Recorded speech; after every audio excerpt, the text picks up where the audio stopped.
Tag TV brings you daily news bulletin from India. Breaking news and views from India.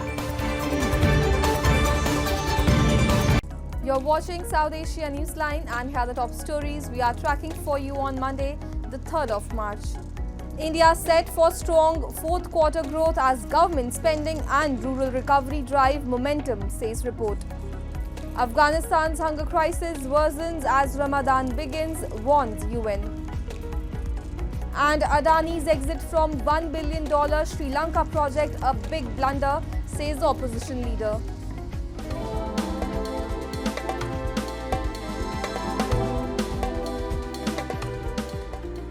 And now for all the details. From government-led infrastructure spending to rural demand recovery, India's growth engine is picking up speed. With the IMF also backing a strong outlook, the country's economic future looks promising. A report. India's economy is poised for robust growth in the fourth quarter of fiscal year 2025, driven by increased government spending, a recovering rural economy, and a likely surge in private investment, according to a report by financial services firm Centrum on Monday. The report projects an annual GDP growth of 6.5% for fiscal year 2025, with supportive monetary policies from the Reserve Bank of India expected to further accelerate economic expansion. The report highlights that the improving rural economy has played a crucial role in boosting consumption demand. Agricultural output expanded by 5.6% year-on-year, an improvement from the revised 4.1% recorded in the previous quarter. Increased consumer spending during the festive season and major national events such as the Maha Kumbh Mela have also contributed positively to demand, injecting vitality into the retail and tourism sectors. Strong capital expenditure by the government has been a major catalyst for economic momentum. Government spending rose 8.3% in quarter 3 fiscal year 2025, a substantial increase from the 3.8% rise in the previous quarter. Infrastructure development, public welfare programs, and incentives for manufacturing have provided a solid foundation for sustained economic activity. Additionally, the RBI's recent interest rate cut, the first in nearly 5 years, has been a significant policy move aimed at stimulating economic activity. Last week, the International Monetary Fund also reaffirmed India's position as the fastest-growing major economy, projecting a GDP growth rate of 6.5% in 2025 to 26. The IMF attributes this strong performance to robust private investment and macroeconomic stability, which provide India with an opportunity to advance structural reforms and aim for advanced economy status by 2047. Q3 GDP is quite impressive, 6.2, and I'm reasonably hopeful that the Q4 GDP will be much better, more particularly in view of this Kumbh, where more than 50-60 crore people have visited. So a lot of economic activities have taken place, transportation, travel, food, everything. So all services have taken a jump because of the Kumbh movement also. So that's why I am quite hopeful that we will be able to achieve what we have projected in 24-25. Pakistan ruling PMLN party leader and former Federal Interior Minister Rana Sanaullah has sounded the alarm on the deteriorating security situation in Balochistan, warning that armed groups could seize control of the region if security measures aren't strengthened. Sanaullah described the situation as alarming and emphasized the need for strict action against militants. He also stressed the importance of bolstering the military presence to preserve national security and counter potential threats. However, his remarks have drawn mixed reactions from political figures and the public, with some analysts suggesting they reflect broader political and law and order issues in Balochistan. The warning comes amid a surge in armed attacks in Balochistan, with Baloch pro-independence groups intensifying operations against Pakistani security forces, government installations and Chinese-backed projects. Balochistan faces numerous challenges including state oppression, enforced disappearances and the extrajudicial killings of activists, scholars and ordinary citizens. The region is characterized by economic neglect, lack of development, poor infrastructure and limited political autonomy. In Pakistan-occupied Jammu and Kashmir, the Neelam Jhelum hydropower project, despite significant national investment, has failed to meet its energy production goals. Locals demand accountability for the flawed construction, while experts question the project's design and its long-term impact on the region. A report. In Pakistan-occupied Jammu and Kashmir, a significant amount of money was invested from the National Treasury in the Neelam Jhelum hydropower project. Yet, it has failed to produce required electricity. Locals are urging the government to hold those responsible for the flawed construction accountable. उस वक्त खर्च हुआ तो $5 अरब या $6 अरब $5 अरब के करीब खर्च हुआ. अब तो आप उसको ज़रूर तकसीम दें, बहुत ज़्यादा अमाउंट बन जाती है. और फिर बिजली जो पैदा नहीं हो रही है, तो ये सस्ती बिजली भी पैदा नहीं हो रही है. तो ये ओवरऑल पूरे पाकिस्तान का इस वक्त शदीद नुकसान हो रहा है. और फिर इसके ऊपर क्या इंक्वायरी हुई है, इसका जिम्मेदार कौन है इन सारी चीज़ों का, ये जो नाकस काम हुआ है इसका कौन जिम्मेदार है, ये भी कुछ पता नहीं चल रहा है. इस पर क्या कहाँ तक बात पहुँची है. अब ये इतना बड़ा मेगा प्रोजेक्ट है, तो इस पर तो बात पूरे मुल्क को करनी चाहिए कि आखिर 1000 मेगावाट किधर जाएगा. As the massive project continues to underperform, local experts are cautioning its overall design and the long-term implications for the region. इनको चाहिए था कि इस पूरे अरसे में छोटे छोटे प्रोजेक्ट्स बनाते, 1-1, 2-2, 3-3 मेगावाट के, जो कि यहाँ पे नालों पे आराम से बन सकते थे. इसके लिए प्राइवेट इन्वेस्टर जो है बाहर से भी लाए जा सकते थे, गवर्नमेंट उनको फैसिलिटेट कर सकती थी. ये सारा काम आज़ाद कश्मीर के अंदर बड़ी आसानी से हो सकता था. बिलखुसूस जो वादी नीलम है, वादी झेलम है, और ये जो मुजफ्फराबाद का डिवीज़न है, और ये आप बाग तक चले गए, यहाँ तक यहाँ इस पूरे एरिए के अंदर जो है नदी नाले जो हैं बड़े बड़े, और जो दरिया नीलम है ये बड़ा स्टीप है, यहाँ पे भी run of the river project लग सकते थे. लेकिन बदकिस्मती से इस पर उस तरीके से काम नहीं हो सका. 80 मेगावाट टोटली यहाँ पे PDO पैदा कर रहा है लोकली, और वो भी जो सर्दियों का सीज़न है उसके अंदर पूरी तरीके से पैदा नहीं होती.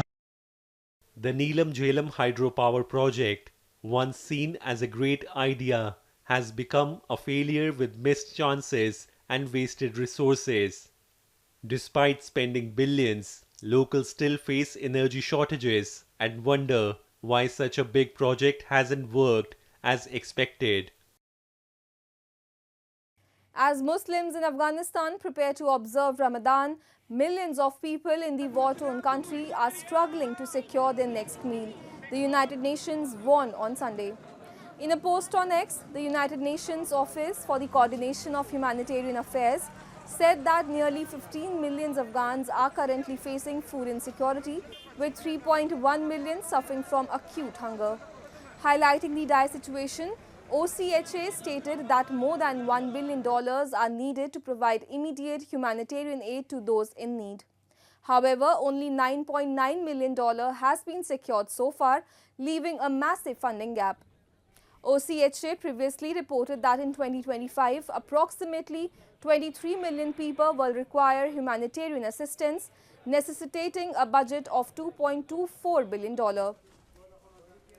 While between January and October 2024, aid reached around 18 million people, providing food, healthcare and support for farmers, millions remain vulnerable. The arrival of Ramadan has intensified concerns over rising food prices and unemployment. Despite the hardship, local Afghans have called on the Taliban-led government to create job opportunities and reopen schools for girls.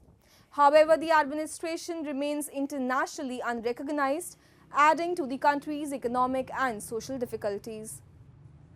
امروز نام خدا دیگه اول رمضان است دیگه کلگی در جمع جوش شده اول رمضان بخیر مصرف دکاندار مصرف دکانداری خود است مشتری مصرف خریداری خود است کسایی که بیکار هستن میان از شهر بازار تماشا میکنن. Bangladesh Chief Advisor Mohammad Yunus on Sunday stressed documenting all atrocities committed during the regime of ousted Prime Minister Sheikh Hasina, including the crackdown on protesters and extrajudicial killings over the years. He made these remarks when Gwen Lewis, the United Nations Resident Coordinator in Bangladesh, and Huma Khan, the Senior Human Rights Advisor at the UN Resident Coordinator's Office in Bangladesh, called on him at the State Guest House, Jamuna. The chief advisor thanked the UN for its fact-finding report on human rights violations and abuses related to the July-August 2024 protest in Bangladesh. UN Secretary General Guterres will visit Bangladesh on 13 to 16 March, according to the chief advisor's press wing. The visit of Guterres is expected to reinforce international focus on both Bangladesh human rights challenges and the ongoing humanitarian crisis faced by the Rohingya community.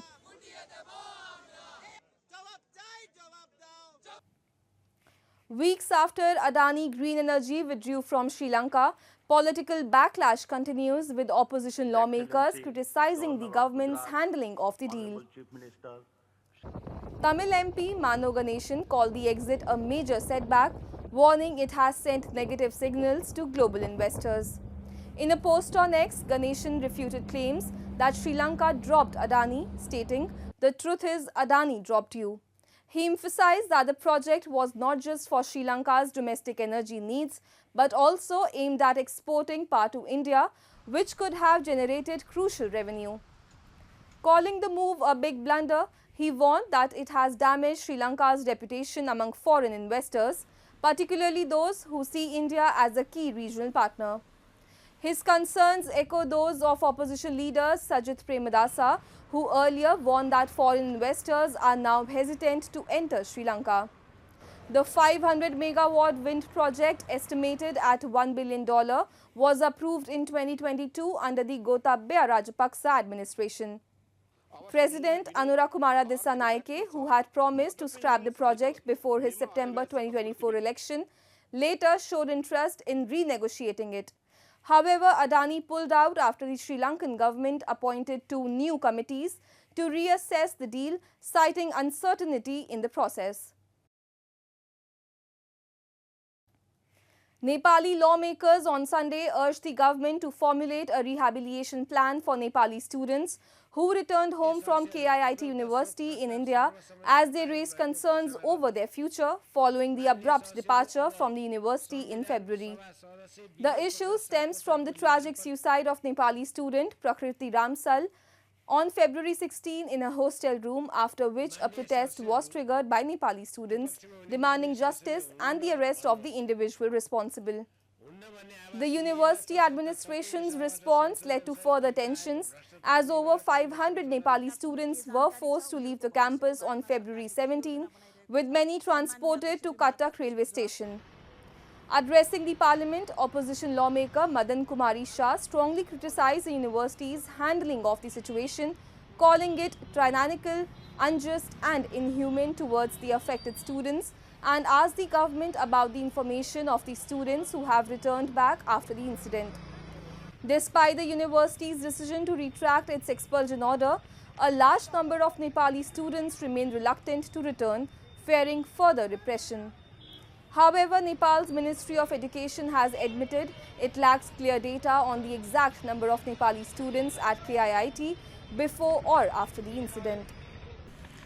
भारतको ओडिसा राज्यको केआईआईटीमा अध्ययनरत प्रकृति लम्सालको मृत्यु पश्चात नेपाली विद्यार्थीमाथि प्रशासन विश्वविद्यालय प्रशासनले जुन अत्याचार अन्याय अमानवीय व्यवहार गर्यो त्यसका विरुद्धमा भारतीय जनता विभिन्न विद्यार्थी संघ संगठनहरू र मिडियाले जसरी नेपाली विद्यार्थीहरूको पक्षमा साथ दिए आवाज उठाए त्यसको लागि म धन्यवाद दिन चाहन्छु र नेपाल फर्किएका विद्यार्थीहरूको बारेमा सरकारसँग के जानकारी छ उनीहरूको भविष्यको बारेमा सरकारले के योजना बनाइरहेको छ सम्माननीय अध्यक्षज्यू मार्फत त्यसको जवाब चाहन्छु धन्यवाद Each year, thousands of Nepali students enroll in Indian institutions, many through government-issued no-objection certificates. In the current fiscal year alone, 66,000 students have obtained NOCs for studying abroad, including 4,373 for India. However, a significant number continue their education in India without formal approvals. The absence of official records has raised concerns about the Nepali government's ability to monitor and support its students abroad, particularly in times of crisis. That's all in tonight's edition. We will see you same time tomorrow. Good night.